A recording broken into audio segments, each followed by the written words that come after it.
इतनी प्रचंड हार के बाद भी ममता जी हैं। सामान्य रूप से सब काम हो जाए तो फिर ममता बनर्जी कैसे हो? उन्होंने अपनी पार्टी की और अपनी पराजय के ठीक 24 घंटे के भीतर ऐलान कर दिया कि जी मैं इस्तीफा नहीं दूंगी।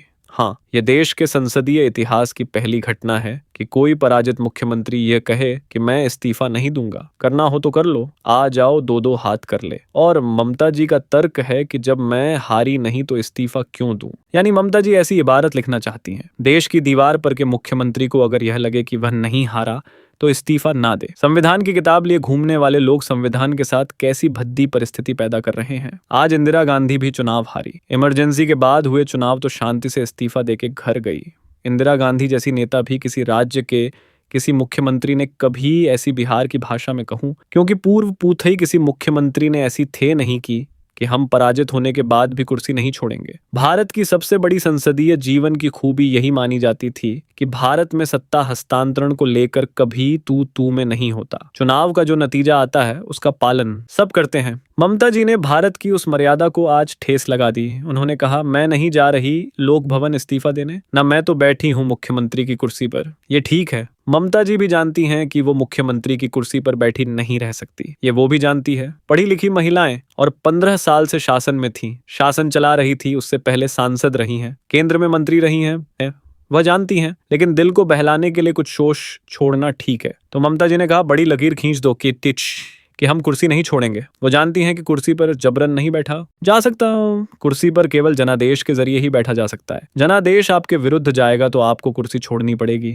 आप खुद इस्तीफा नहीं देंगे तो आप हटा दिए जाएंगे। वह भी व्यवस्था संविधान में है। कोई समस्या थोड़ी है कि संविधान में ऐसी कोई व्यवस्था नहीं है कि कोई मुख्यमंत्री अड़ जाए कि मैं नहीं छोड़ूंगा, कुर्सी के दोनों पाए ऐसे पकड़ ले को आके तो वो हटाया ना जा सके। ऐसा नहीं है। चुनाव आयोग विधानसभा चुनाव के परिणामों की प्रमाणित प्रति राज्यपाल को सौंपेगा। उसके बाद परिणाम अधिसूचित होंगे। इतना काम हो जाने दीजिए, उसके बाद आप खुद देखेंगे कि ममता जी मुख्यमंत्री की कुर्सी से हट गई। वो कैसे हटेंगी? वो प्रक्रिया थोड़ी हो सकता है बंगाल में चौंकाने वाली हो, लेकिन हटना तय है। ब्रह्मांड की कोई शक्ति ममता बनर्जी को अब मुख्यमंत्री के आसन पर नहीं रख सकती। ये लिख लीजिए। और गजब हाल है। 2014 का दौर याद करिए, जब नरेंद्र मोदी आए थे राष्ट्रीय राजनीति में और प्रधानमंत्री बने। उस समय देश के तमाम राज्यों में बड़े बड़े छत्रप थे। उड़ीसा में नवीन पटनायक, बंगाल में ममता बनर्जी, तमिलनाडु में जय जय ललिता, करुणानिधि, अरविंद केजरीवाल, दिल्ली ऐसे बड़े बड़े छत्रप थे। लालू यादव, तेजस्वी यादव, बिहार मुलायम सिंह यादव और अखिलेश यादव, उत्तर प्रदेश ये बेडीडीड है छत्रप थे। मायावती आज उनमें से कुछ लोगों का देहवसान हो गया। उनको तो छोड़ दीजिए, बाकी छत्रप कहाँ हैं? करुणानिधि का बेटा चीफ मिनिस्टर रहते हुए अपनी विधानसभा हार कर घर बैठे। अरविंद केजरीवाल अपनी विधानसभा हार कर घर बैठे। नवीन बाबू अपने 26 साल के पॉलिटिकल करियर में पहली बार अपनी विधानसभा हारे और उसके बाद से पार्टी सरकार चली गई। अब वो उम्र की समस्याओं से जूझ रहे हैं। मायावती जी जो 4 बार उत्तर प्रदेश की मुख्यमंत्री रही, उनके पास एक विधायक है।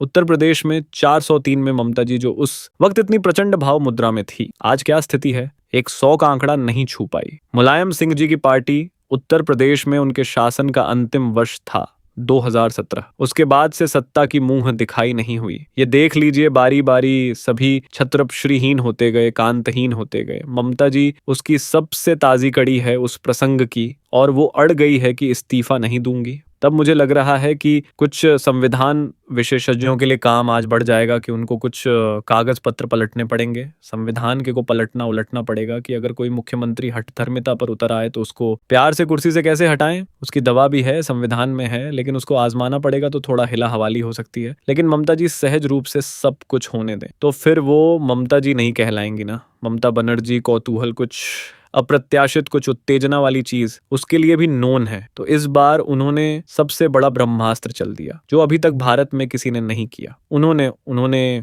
ऐलान कर दिया कि मैं पराजित मुख्यमंत्री होने के बाद भी इस्तीफा नहीं दूंगी। हमारे साथियों ने पूरी एक रिपोर्ट तैयार की इस विषय पर। उस रिपोर्ट को समझिए, देखिए, फिर मेहमानों से परिचय कराएंगे, फिर समझने की कोशिश करेंगे कि आखिर छत्रपों को हुआ क्या, और दूसरा ममता बनर्जी इस्तीफा ना देने पर क्यों। 2 विषय, पहली रिपोर्ट देखिए।